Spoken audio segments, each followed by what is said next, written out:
Maka kembali lagi bersama kami di DG Finansial. Kali ini kita akan melihat apa yang bisa kami temukan di saham DGNS atau PT Diagnos Laboratorium Utama Tbk. Jadi ini Diagnos Laboratorium ini merupakan lab yang agak dikhususkan untuk ibu dan anak ya ini ya. Tapi mungkin ada beberapa hal lainnya juga.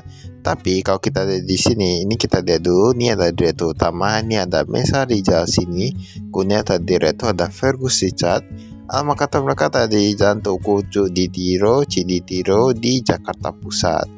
Nah, ini kalau yang dari kita ketahui, ini katanya mereka mau reisu ya untuk kumpulkan dana untuk akuisisi sebuah startup. Nah, katanya asal Singapura nih. Tapi kalau kita lihat sebenarnya ini kalau tidak salah Asaren ya. Asaren ini dia beroperasi di Indonesia loh. Dia kalau tidak salah di beberapa kota ya, di 6 atau 7 kota di Indonesia ya. Nah, tapi nanti kita lihat apakah itu memang bukan strategi penjualan atau gimana. Kita lihat dulu. Ini ada kas dan setara kas, kita lihat sampai dia berkurang ya, bukan cukup drastis. Nah, ini soal rata-rata berkurang sih. Bahkan untuk persediaannya itu berkurang menjadi 3 miliaran saja. Dan kalau kita lihat di sini sebenarnya ini mereka adalah kasih yang 2022 juga ya. Jadi kita bisa lihat lebih jauh. Nah, ini cukup bagus ya untuk cara penyajiannya. Jadi angka ini bisa lebih detail. Total asetnya kalau kita lihat di sini dari tahun ke tahun dia memang meningkat. Sekarang menjadi 290 miliaran. Nah, pada kemarin cuma 271 miliaran. Nah, ini kita lihat total aset lancarnya dia meningkat dan lain-lain. Untuk total hutangnya kalau kita lihat di sini, ini utang usaha pihak bereaksi dia meningkat loh, Dan ini utang usaha gak apa-apa lah ya. Pihak ketiga meningkat juga. Wah, ini ternyata meningkat juga. Jadi kayak utangnya agak meningkat nih. Jika dibandingkan dengan tahun lalu, dia meningkat kurang lebih sekitar 18 miliaran ya. Kurang lebih sekitar 18 miliaran dan dia terus meningkat dari tahun ke tahun kita lihat. Bahkan yang tahun-tahun lalu 2022 ke 2023 meningkat cukup besar. Tapi sekarang dia meningkat kurang lebih 18 miliaran saja. Kita lihat ekuitasinya itu gimana. Oh, ternyata ekuitasinya itu meningkat lebih sedikit daripada hutangnya. Nah, inilah yang perlu kita ketahui. Ini berarti hutang bertambah tapi ekuitas bertambah juga tapi lebih sedikit. Berarti artinya penambahan hutang lebih banyak. Tapi setahu kami kalau mereka mau penambahan hutang untuk pengumpulan modal untuk akuisisi, kalau misalnya bagus, nah itu oke juga ya. Ini pendapatan neto kalau kita lihat di sini ini meningkat ya. Ini meningkat dari yang tahun lalu Juni dari 71 miliaran sekarang menjadi 81 miliaran walaupun yang ini beban pendapatannya meningkat juga ya. Sehingga laba brutonya dari 28 miliaran menjadi 36 miliaran. Kalau yang lainnya itu gak gitu beda jauh. Laba tahun berjalan dari minus 7 miliaran sekarang sudah menjadi untung 1 miliaran. Nah, tapi kalau kita lihat di sini ya, ini mereka tahun lalu mereka minus loh. Mereka rugi mengalami kerugian. Yang tahunnya lagi 2022 mengalami keuntungan. Wah, ini berarti untung rugi untung. Tapi kita nggak tahu ya tahun ini nanti akhir tahun itu gimana pembayaran kepada pemasok. Wah, ini lebih besar daripada tahun lalu. Ini cukup bagus ya. Ini berarti dia mulai pulih nih. Nah, kita lihat tahun lalu 34 miliaran sekarang menjadi 40 miliaran untuk pembayaran kepada pemasok dan beban usaha ya kalau kita di sini. Tapi mereka gak ada jelaskan secara rinci. Maksudnya mereka gabungkan ya. Mereka gak bisa pemasok dan beban usaha gitu-gitu. Kita lihat di sini ada pembayaran beban keuangan. Wah, meningkat cukup besar nih. Tapi dia masih jutaan ya. Maksudnya nilainya itu masih gak gitu besar, masih agak kecil, jadi gak gitu berpengaruh gitu. Nah, ini ada Dewan Komisarisnya. Komisaris utama ada Ivan Rizal sini. Kemudian dia utama yang tadi Mesa Rizal sini. Semua ini rata-rata Rizal sini ini ya. Kalau kita lihat di sini kayaknya gak gitu banyak perubahan ya. Oh, ini mereka ada kasih yang 2022 juga. Oh, ini lengkap nih. Mereka bukan hanya saja yang nilainya saja, tapi untuk yang komisaris atau manajemennya listnya itu mereka pun taruh yang 2022. Padahal biasa laporan keuangan cuma kasih yang tahun ini sama yang tahun lalu. Ini mereka kasih 2 tahun lalu lagi ya.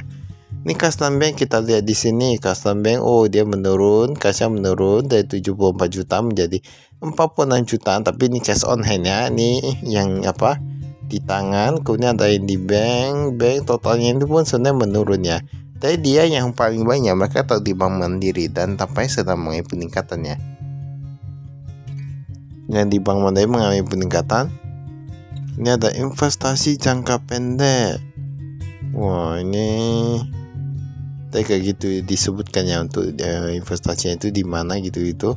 Berdasarkan pelanggan kita lihat pihak Brasil piutang usaha. Pihak Brasil dia meningkat dari 28 miliaran sekarang dia 30 miliaran. Nah, ini cukup banyak, cukup oke lah ya. Setidaknya dia masih membaik daripada tahun lalu. Ini piutang usaha kita lihat berdasarkan umur. Wah, jika lihat di sini kayak cash flow-nya ini agak macet ya. Nah, ini mengapa kami bilang seperti itu? Lebih dari 3 bulan sekitar 18 miliaran. Bahkan dia meningkat dari tahun lalu yang sekitar 17 miliaran. Kemudian untuk belum jatuh temponya itu sekitar 10 miliaran. Berarti artinya yang lebih dari 3 bulan lebih banyak daripada yang belum jatuh tempo. Nah, ini kita lihat nih memang cukup cukup signifikan perbedaannya gitu ya. Ini piutang lain-lain kita lihat pihak berelasi. Ini kayak pihak berelasi piutang ini agak cukup banyak. Tetapi tadi kalau kita lihat ini kan dia aja untung 1 miliaran.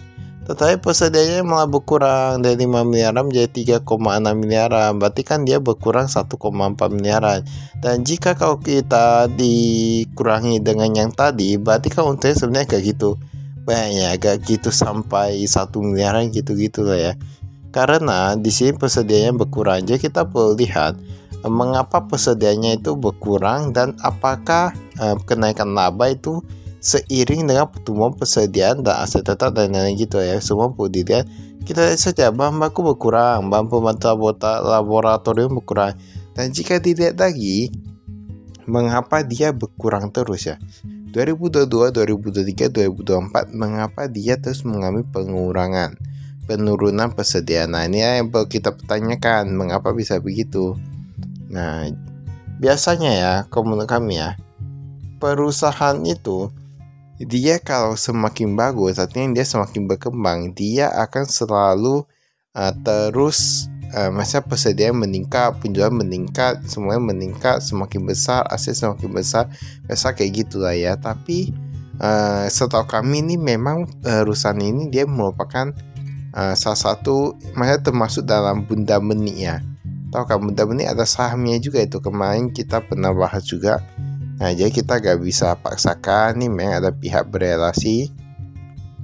Itu mengapa kami pikir kalau misalnya beli perusahaan itu kalau dia langsung tunggal gitu kayak intunya gitu, itu kayak agak cukup bagus ya.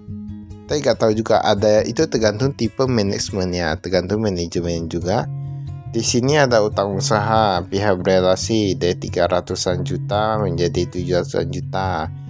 Nah, ini semua gak ini satu kali pun tadi utang kan meningkat ya, kita lihat namanya meningkat ya. Nah, dari 3 miliaran menjadi 6 miliaran, kemudian menjadi 11 miliaran.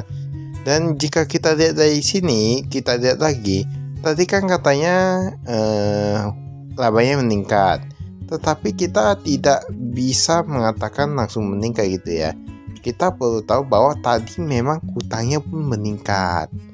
Nah, jadi saya perlu tahu walaupun terkadang ada yang tiba-tiba banyak pakai hutang atau apa ya. Tapi kalau kita di sini utangnya ini agak cukup lancar ya.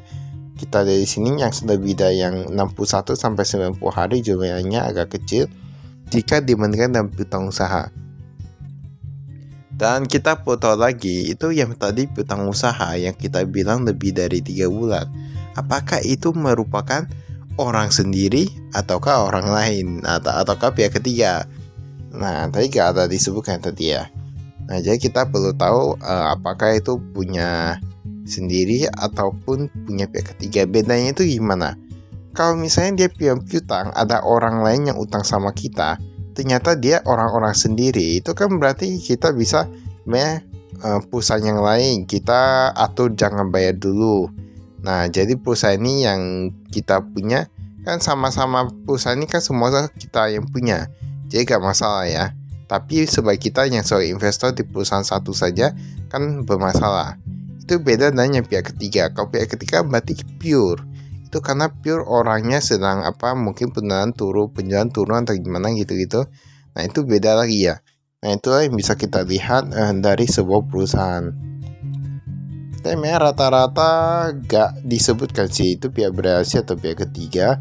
Tapi ada juga yang kami kemarin temukan sama itu. Mereka ada kasih tahu sih. Ini kita lihat pemegang sahamnya ini Bunda Benih ya. Ini bisa dilihat di sini Bunda Benih dan Bunda yang pertama Indonesia. Nah, maka masyarakat cuma 20% kalau kita di sini. Pendapatannya itu kita lihat di sini. Nah, ini pihak berhasil ini cukup banyak loh. Bahkan ini dia menurun nih kalau kita lihat terus. 49 miliaran ya, tapi meningkat dari tahun lalu 44 miliaran. Lalu ada klien korporasi, pelanggan individu, referensi dokter. Wah, referensi dokter meningkat.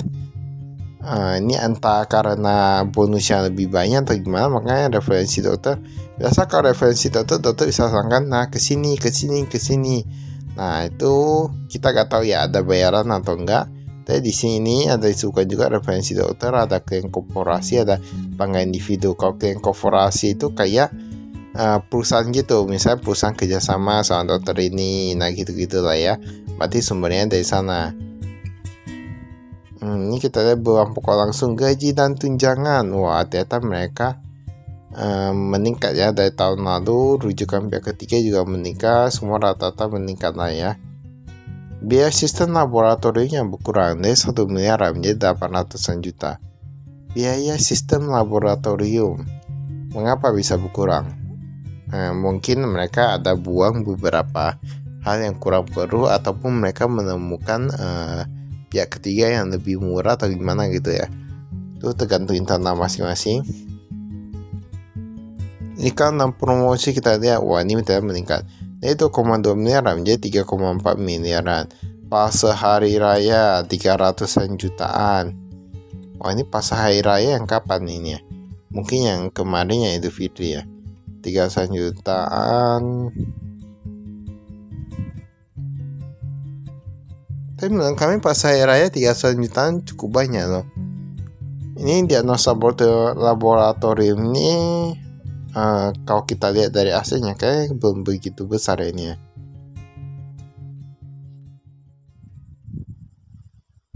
Iklan dan promosi kita lihat, ini biaya referral lagi. Ada lagi yang namanya biaya referral.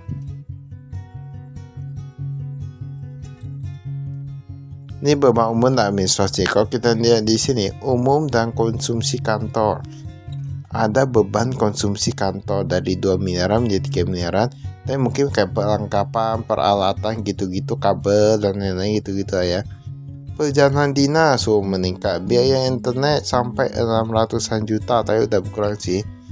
Oke, pos dan materai sampai 400-an juta. Sampai 400-an juta, dari 200-an juta aja 400-an juta. Nah, ini entah karena apa ya, mungkin banyak dokumen yang perlu pakai materai ya. Dari saya pos dan materai sih. Ini penghasilan jasa giro, perpajakan. Ini kita skip ya.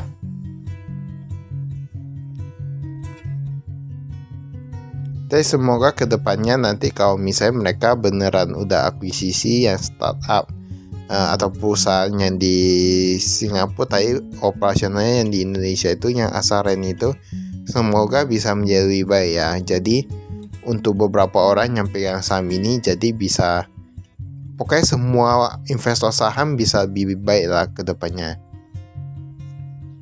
Kita selalu berdoa semua perusahaan di Bursa Efek Indonesia semakin baik ya. Maka itu saya kali sekian, terima kasih, saya investasi.